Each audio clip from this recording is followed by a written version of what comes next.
What's going on, guys? Dale7402 back with another episode of Ringside Republic.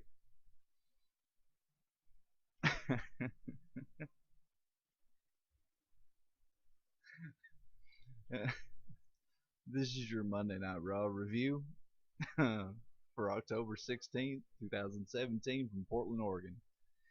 Well, guys, I mean, seriously, what the fuck? All you can do is laugh. I mean,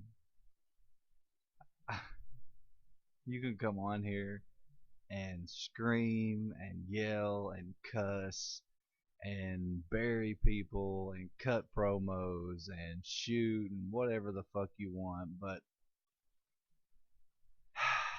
at the end of the day, all we can do is laugh.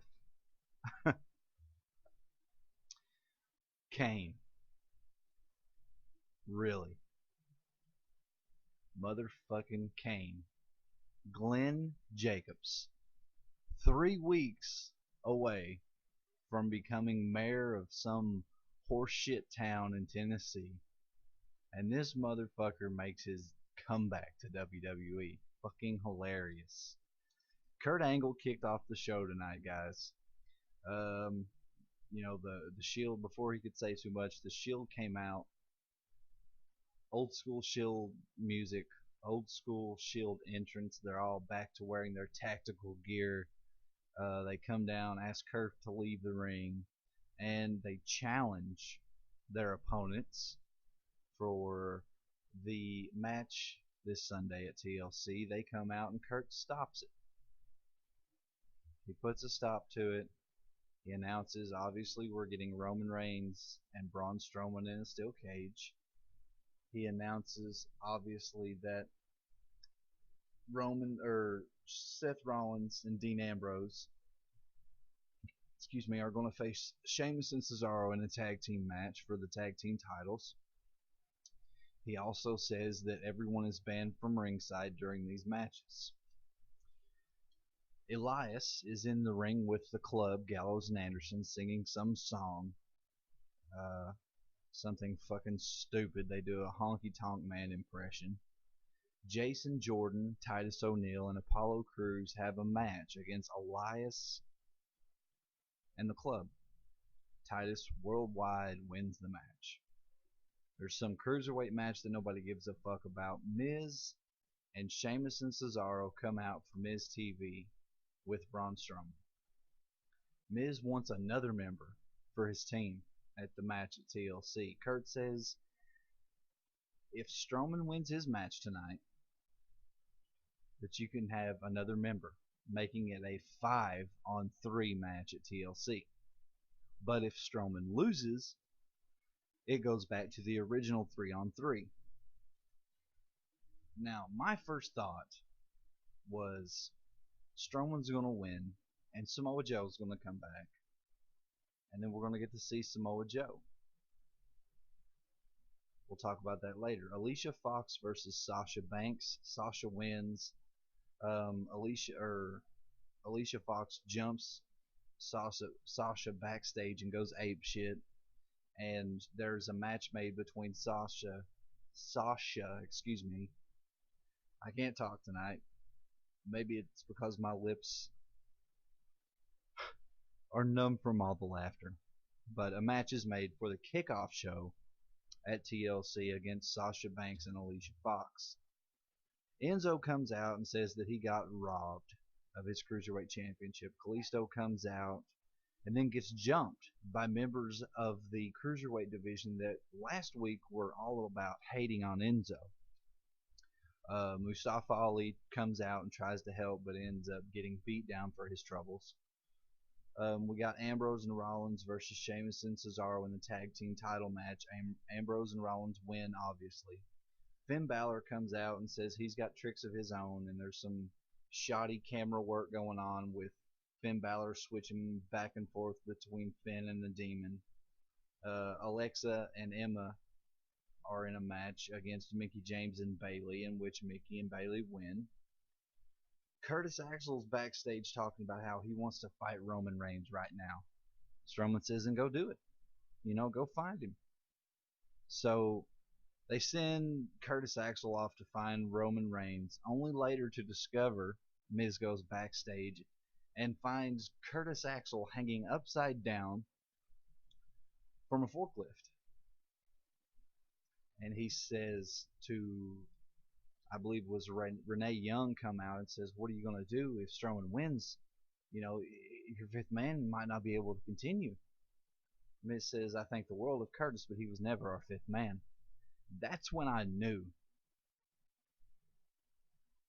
When WWE presented that mystery about who the fifth man was going to be, that's when I knew that Strowman was going to win. And I honestly thought, because the only thing that made sense to me was that Samoa Joe was coming back.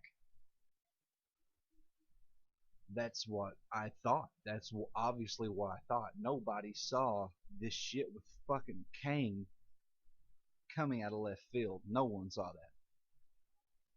So Roman Reigns versus Braun Strowman in a steel cage. Sheamus and Cesaro come out. The Shield come out. They brawl. They go all the way back to the backstage area, brawling back there. The Miz sneaks back there and closes some big metal gate, locking them out. The match continues on and on. For a cage match, it was decent, I guess.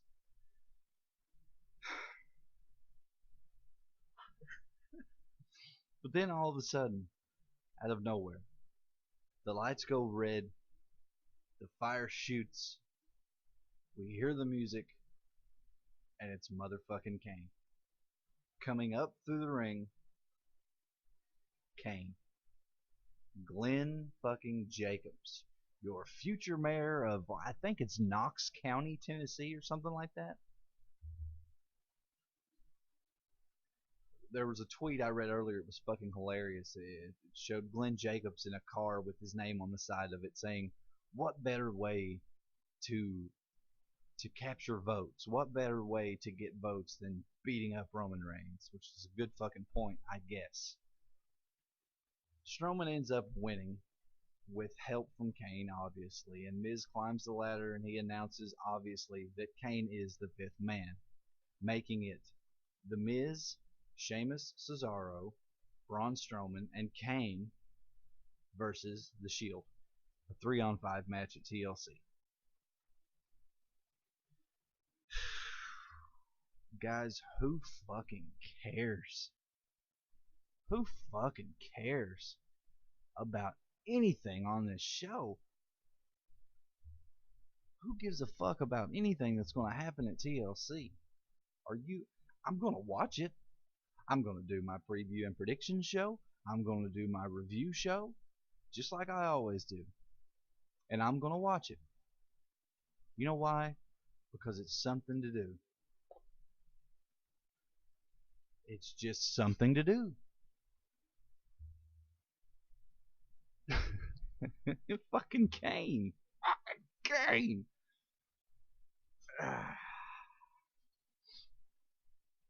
That's your motherfucking Raw review. And if you want a rating on a fucking show, I give it a 3. A fucking 3 out of 10. And the only fucking reason they're getting a 3 out of 10 is because they made me laugh my fucking ass off when fucking Kane come back. Ridiculous fucking show. Ridiculous. It makes no sense. Who cares? Who gives a fuck about anything on this match? Honestly, I think the only thing I really care about is seeing what Sister Abigail and the Demon do.